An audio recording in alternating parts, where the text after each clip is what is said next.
We're currently trying to replace the alternator on a Chevy Tracker 2003, and so far everything's pretty simple. You loosen the serpentine belt, which I'll explain in a few minutes. That's not the hard part, that's easy.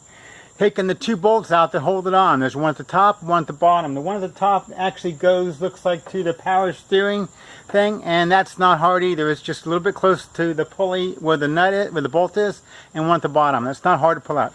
What is hard is pulling out the clip. They have this little clip, and it's hard to figure out how it comes out. Okay, here is one of the wiring harness that fits in. It's got a plug on it, and there's this little pivot thing here in the back that as you lift up, see a little notch in the middle, a little hole, it pulls off of a clip. So while it is on there, you take a pair of pliers and you squeeze the outer ends, and what that does, it pivots that clip up. You can hardly see because I'm not strong enough to do it with my hand, but it barely pulls up, and then you can pull it off. The way we did it, which was the hard way and the wrong way, was my son was underneath the car holding it up after we unbolted it, and we had it like this so we could see it, and then we were able to put a pair of pliers on it and pull it free.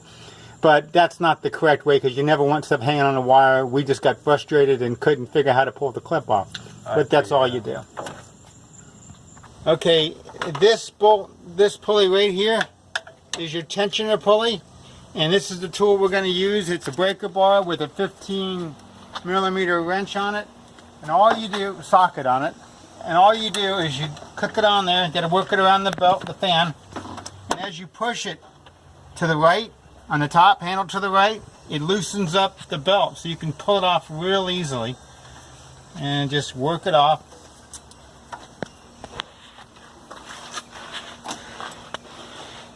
And once you get it off just a little bit, you can take the wrench out. You don't need that anymore. It's just to give it some slack. And just pull it out around the fan. We've now got the new one in. There's one other problem we had. The two alternators were really close to the same size, but on the bottom part, here's the old one. This part here goes on the bottom, and here's where the top bolt goes. That's one that goes onto the steering pump. This bottom one here is like a 1/16 of an inch fatter on that one than this one. So on the bottom there's a bracket like so. And what we did, and you shouldn't do this, it's a really bad idea, but I did it anyway, is I took a pair of pliers, and there's a nut that's welded or that's fastened to it. I came over the top of the nut and this, and I just tweaked it just a hair, just enough so I could slide the new one in, and that worked really good. What made it easier is my son was at the bottom, and the first time we did is we tried to put it in, and we put the top on first, and then we could not slide it over to the bottom. There's like a little groove that fits in, so we had to take the top bolt off again and put the bottom one in, put the bottom bolt in, get started, and then we put the top bolt, which is this one right here that connects that. Got that in. The wire just plugged on, real easy, just clipped on, no problem, the big one. And all we have left is to put the second wire on, which is on this little thing, and it's got a number 10 nut on it. And I pulled this little insulation thing back so that I could work on it and see it easier, and it just slides on and put the nut on. And by the way, we do have the negative ground on the battery disconnected, otherwise you might be shorting things off or getting sparks when you do all this stuff. And put it on finger tight, reach up, get my 10mm wrench. And all this is into plastic and aluminum, so you don't want to just gronk it on there. Just put it, fingertip a little bit extra tight, because it's really easy to snap this stuff off. And then you'd be JB welding and all kinds of weird stuff.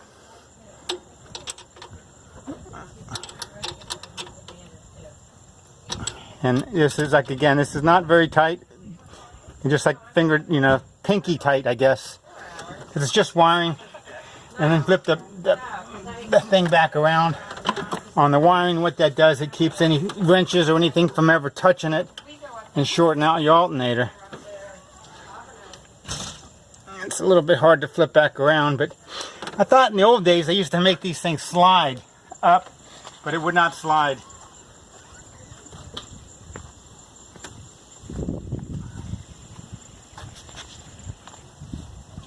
There we go. I got it right. And got this back on. And just kind of shove it on over the nut the best you can. And now we got to put the serpentine belt on. And before we started, we took a drawing of the serpentine. I have another video how to do this, so I'm just going to do this real quick.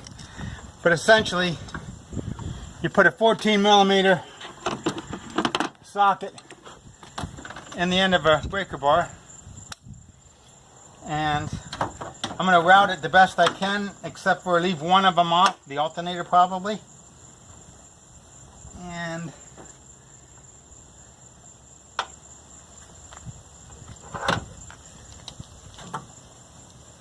I believe that's the way it goes.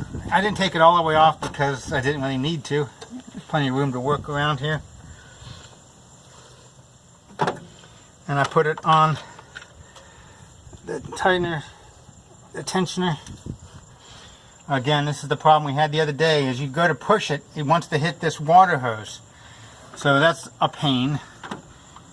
And so you need to get a better bite on it, which we did.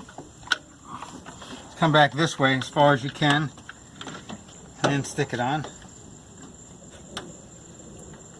That's the same mistake made 2 days in a row.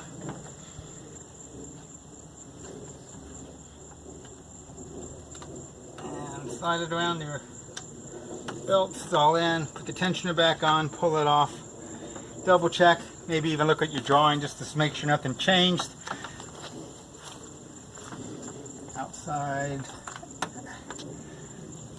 Outside comes up around the little one, back the alternator, back up. So there, we're good. Now I didn't take this off earlier, but because they're working at night and it's hard to see in there, I took this breather thing off, and it just goes back on here like so.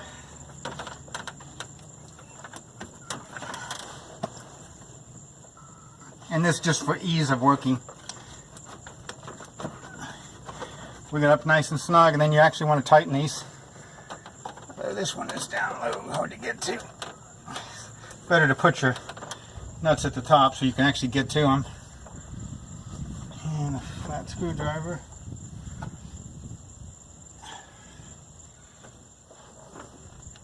That's good, you don't need this.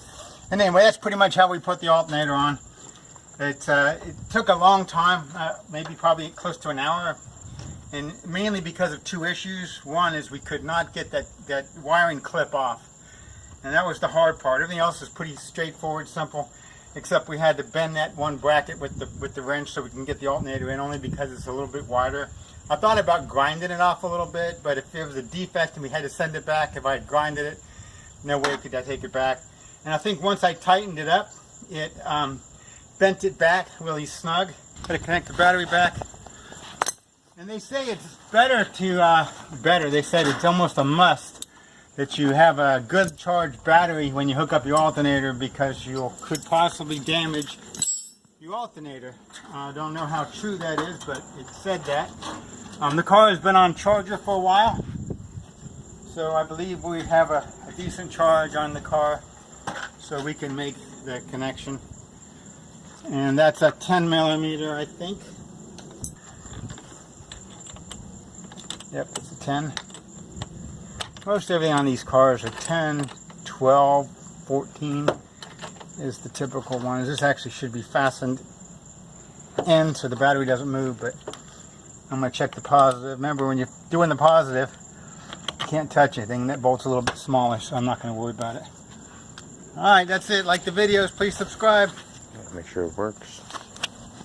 The bracket was something like this, my hands like this, and this one, the new one, wouldn't quite fit in, just a hair. So I bent this side out, which had the nut on it, and put it back through no problem.